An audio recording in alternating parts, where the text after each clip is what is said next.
Minutes left of class. It's Friday. It's towards the end of the semester. You guys are working hard. I want to introduce the topic, but I want it to be fun, and I want to just kind of cruise through this. So a lot of the slides I'm going to show you, that's just to lead into the reading assignment that you're going to do over the weekend, and we'll come back and really get into the guts of this. But we're going to have some fun today. So aerodynamics, guys. And I just want to start by saying, I don't know how many of you really think about this at all, but we are in the age of aviation. It is really a crazy time that we live in. The Wright brothers flew in 1903. In 1959, the Soviet Union landed an unmanned craft on the moon. In 1969, we landed a man on the moon. Now, boy, and this all seems like really boring and a long time ago, but tell you what, guys, age of aviation, if you need to get to Australia, you're probably glad you're not on a boat for a year. So we'll get right into it here. I'm going to show you a video. The video is frisbees and basketballs, and in fact it is called Frisbee versus Basketball. I want you to think of the difference between these two things. And we talked about projectile motion a while ago. A basketball probably isn't that different from a cannonball. But why don't you look at the questions here? Difference between basketball and a frisbee, differences in flight paths, make a guess about what guy throws a frisbee virtually effortlessly. At one point, he throws the frisbee while he's looking backwards at the camera behind him. The guy with the basketball is rearing back and launching this thing up in the air so high it goes out of frame of the camera and comes back down like a full second later to go into the hoop. We have projectile motion versus aerodynamic lift. And so, you know, I was a stupid kid, and one time I thought I could make a parachute with my jacket, and so I got up on the top of the playground, holding each sleeve of my jacket, you know, jump. Mr. Leonardo da Vinci, this was back in the late 1400s, early 1500s. Here's what I love. Gustav is not given credit for the first man in flight because we cannot prove that he flew. But this is his airplane, and there has been a replica made that did fly. And so it is definitely theoretically possible that this guy was up in the air in 1901 before the Wright brothers. Gustav was a German immigrant. He didn't have much money, and whatever money he made, whatever jobs he had, this was his project. Everything he did was to make airplanes. He calls this one number 21. The next, guess what? Number 22. He was a sailor.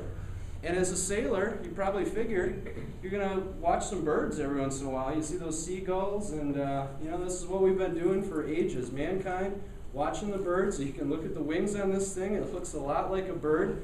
He's got two motors and two propellers on this to give him the forward thrust. Look at what the guy sits in there.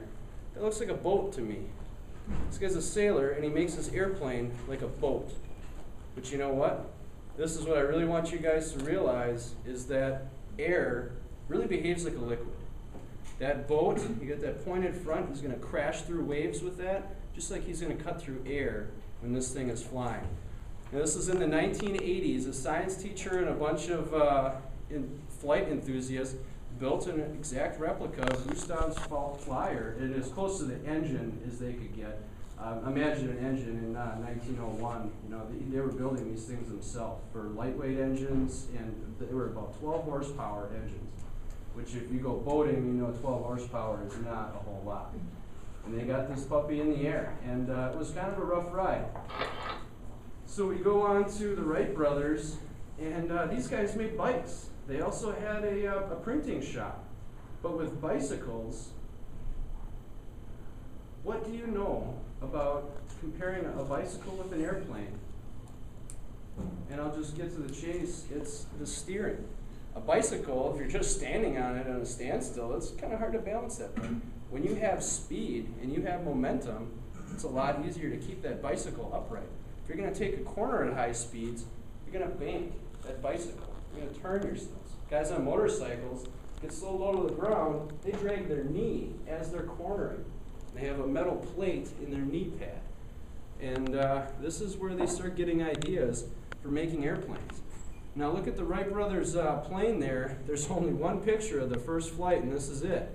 And you know, those wings just look flat. And it's really deceiving. The Wright brothers patented the wing design, they basically patented aerodynamics. Well, as it turns out, the wing design that they ended up using on this flyer has a property that they've patented that no wing can fly without. They figured it out. And just so you know, the Wright brothers, in order to do this, in order to really test the different wing designs that they were trying, because they really thought it was in the wings, you know, we really got to get the wings right, they built their own wind tunnel. I just want you guys to think about, the Wright brothers never graduated from high school. They were fairly successful in their endeavors, and they're basically geniuses. No high school education. They built their own wind tunnel and set to work on making a flying machine. Now, the first flight only went 12 feet and lasted seconds. Their fourth flight went about a quarter of a mile. That's 850 feet. That took about a minute to do that. And one of the other things the Wright brothers did, you know, they flew in Kitty Hawk, North Carolina. They needed wind. They picked a spot that had really sustained wind. Up until the Wright brothers, everybody trying to test aerodynamic principles really thought they needed calm air to fly these things. And then, you know, now if you have a kite, you're not going to get that to, you know, fly very good. It's still air. How are we getting lift? Now here's the typical diagram of the wing that I'm going to be showing you over and over again. We have air moving over the top faster than we have air moving over the bottom. Now low pressure means fast air. High pressure is slow air. I'm just going to skip right on to a better diagram of this right here. Now imagine those colored bands as little smoke puffs that we really through our wing, but our plane is sitting on top of this layer of more dense air, and the air above our wings is literally pulling our wing up. This is pretty neat. Now we can go back into our angle of attack, or our pitch angle. Here's our nose up, nose down, and you can see this in the wing. Now, 0 degrees, they just defined for 0 lift. Now that top picture to me with 0 lift really looks like that wing is angled a little bit downward. And now that's just a convention in aerodynamics.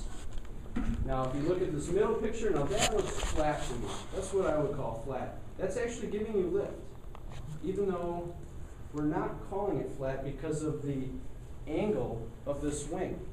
Now obviously that's not just a symmetrical shape like our Frisbee here. You know, we have that big front end and the thin tail end, and that's different than this, which is completely symmetrical on both sides.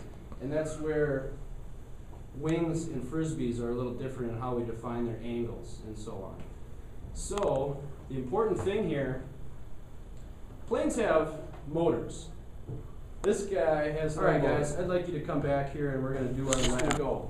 I want you to arrange your discs and how far you think they're going to fly on our mechanical arm. And one extra thing that I'm going to tell you before you start is not only are we looking for our profile, our drag, because you can't really look at this thing and figure lift, but you can look right at that edge compared to another one. Just this guy has a lot of drag compared to another. I want you to realize that a ring, just a ring, like I'm showing on the screen here, flies way further than a disc. And so the plight of Frisbee makers everywhere have started increasing the lip on the disc.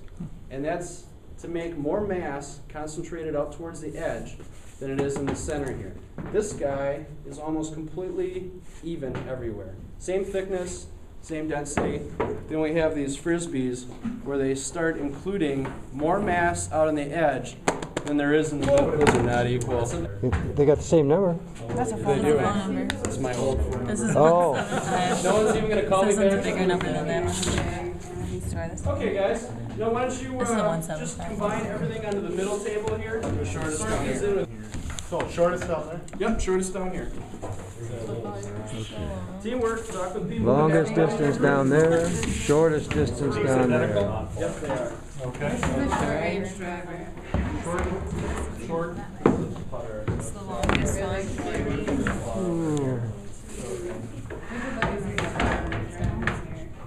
That might help turn upside down. We'll go farther. They're just different colors. These are pretty Now, as far as thinking of weird airplanes, so this is gonna go. A lot of different things have been tried. Yeah. This is normal width though. Joe, is this longest? Yeah. This is longest and that's shortest. Okay, that's the way it Good looks. job, guys. I like what I'm seeing. Okay. So where would this guy fit in? Now, we're talking about different airplanes and all the weird models and stuff that have come out. What is up with this? You want to just pass that down the line? Where does that thing go? It goes like right here in the junk pile. The thing does not fly. It is made for a close range shot. It's actually made to throw upside down. Your fingers grip into those sawtooth blades. Just like this. You get your fingers in there. This is for your thumb. This thing is an aerodynamic atrocity, is what that is. But, you know, it's just like the airplanes. They have tried a lot of different things, and Frisbees are still coming out every month. They've got the newest long-range flyer and the latest and greatest. It's usually not the case. Some of the best things ever made are molds of these Frisbees that have been made since the 90s. And all this time later, they're still trying to tweak those designs and make a few extra dollars, but don't be fooled. These things have been tested in wind tunnels and researched, and there isn't a lot that is going to come out new about Frisbees, unless the Professional Disc Golf Association decides to change the specifications on a Frisbee, which they're not going to do. So that's it, and I just wanted to show you guys a few things. This is a trick. These are all the same mold in different plastics, identical. I have a couple other ones in here that were there to fool you. But I like that this guy went on the short range distance. You can see all this extra stuff here, this really blunt edge. That thing is a drag monster. This flies about as good as a brick. So really good job on noticing that, guys. And once you go back down and have a seat for a different flight. You can look at the volume that's held in the lip. We want more of a ring than we want a disc, in fact. And so that is why they do this giant edge on these new Frisbees. And so we can go through some flight paths later, and I really want to show you one last thing.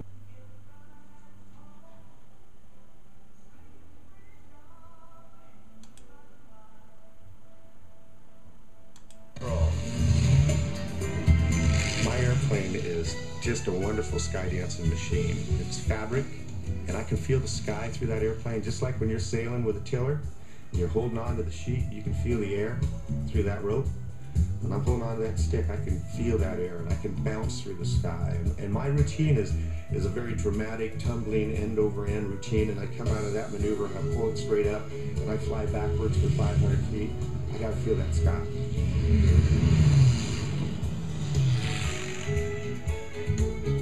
You connect with an audience, and they come to not see us get hurt. They come to dream with us, and to be able to share that magic on this level with these people is a real blessing for me.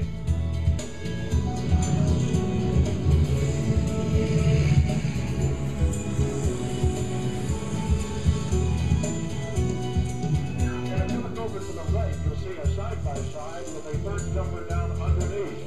And that's the formation that's going to be the last to land, as that's going to be the formation carrying the flag.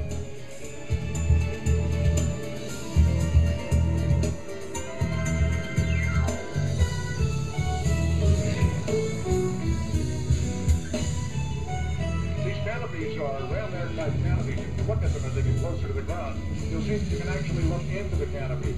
They're shaped like the wing of an airplane and are completely maneuverable.